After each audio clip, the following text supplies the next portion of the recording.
हिमाचल जैसे बहुत ही सुंदर प्रदेश में आकर बहुत ही खुशी हुई है। ऐसे एक प्राकृतिक सौंदर्य से भरा हुआ एक प्रदेश गोवा है और उसी से स्पर्धा करने वाला, कंपटीशन करने वाला और कुछ मात्रा में ज्यादा ही हिमाचल प्रदेश इस प्रदेश में आया हूं। यहाँ मुझे राष्ट्रपति जी ने राज्यपाल के रूप में भेजा है और मैं समझता हूं उन्होंने मुझे जो जिम्मेदारी दी है, दायित्व दिया है, वो मैं ठीक ढंग से निभाऊंगा। यहाँ आकर आतिथ्यशीलता, मैं तो एक भ्रम में था कि गोवा के ही लोग आतिथ्यशील हैं, लेकिन कल से मैं यहाँ देख रहा हूं हिमाचल प्रदेश ही उतना ही आतिथ्यशील है जितने गोवा के लोग होते हैं। ये आतिथ्यशीलता हम सबको एक जोड़ने में मदद करेगी।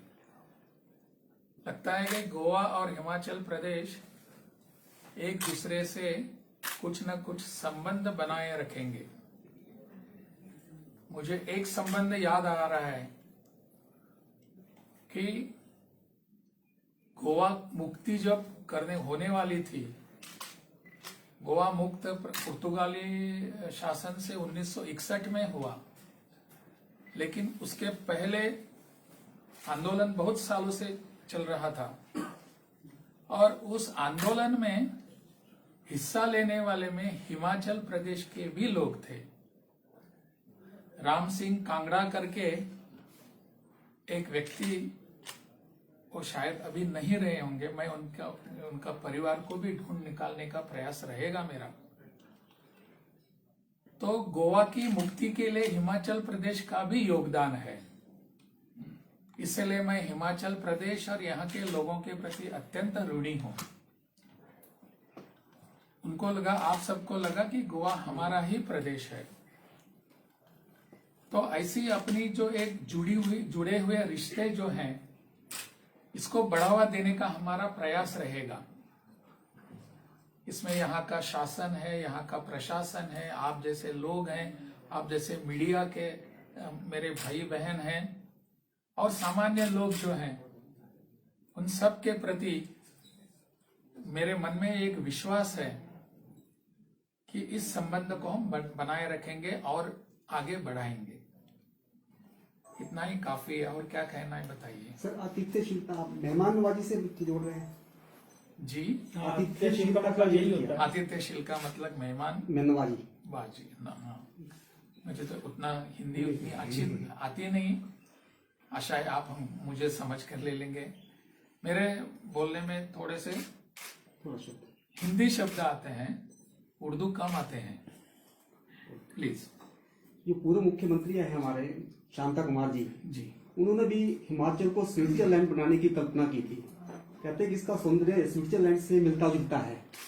तो आप पर्यटन की दृष्टि में किस तरह की भूमिका निभा सकते हैं हिमाचल के प्रति? यहाँ की सरकार जो है, सरकार जिस तरह से सोचती है, उस सोच को और एक सपोर्ट देना, आधार देना मेरा काम है।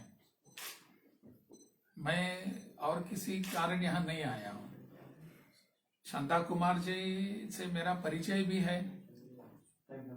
कल शाम उनसे बात भी हुई है, उनका फोन आया था शांता कुमार जी से। हमारे पुराने वरिष्ठ नेता भी हैं। तो अभी उन्होंने जो एक कल्पना यहाँ रखी होगी, उस कल्पना को यहाँ की सरकार बढ़ावा देती रहेगी। मुझे पता नहीं, मैं कर लूंगा। लेकिन मुझे लगता है इस सरकार के जो प्राथमिकता के रूप से जो काम चल रहे हैं, उसमें ये भी रहेगा, उसमें हमारा सहयोग रहेगा। विशेष रूप से आप राज्यपाल के तौर पर हिमाचल को किस तरह से, सरकार को किस तरह से कंट्रीब्यूट करना चाहेंगे या सपोर्ट करना चाहेंगे कि आपके कौन से ऐसे मुद्दे रहेंगे या आपकी किस तरह के कोई भाव रहेंगे? मेरे खुद के कोई मुद्दे नहीं रहेंगे।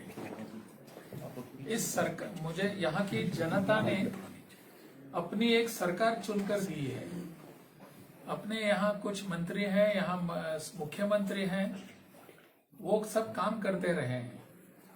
उनके मुद्दे जो हैं, उन मुद्दों को आगे लेकर जाना, उसको बढ़ावा देना, उन मुद्दों के मुताबिक उनके लिए और कुछ चाहिए सपोर्ट, उसके लिए काम करना, ये मेरा दायित्व है, ऐसा मुझे लगता है। मेरे खुद के कुछ मुद्दे नहीं हैं। फिर भी यहाँ जैसे कि अभी माननीय मुख्यमंत्री जी से मेरी बात हो रही थी, उन्होंने भी मुझे प्रकृति के बारे में, एनवायरनमेंट के बारे में कुछ मुद्दे बताए हैं। उसके बारे में हम कैसा सहयोग कर सकते हैं, आने वाले दिनों में बैठकर हम तय करेंगे। कुछ प्रदेशों के राज्यपालों का टकराव रहता है सरकारों के साथ, जैसे पश्चिम बंगाल में धनखड़ का टकराव लगातार चला हुआ है। तो इस तरह के टकराव क्या सरकार, राज्यपाल के साथ प्रदेश सरकार के या राज्यपाल को क्रिएट करने चाहिए? अपने संविधान ने राज्यपाल पद का जो निर्माण किया है, वो टकराव के लिए नहीं किया है, वो समन्वय के लिए किया है। लेकिन टकराव कब आता है?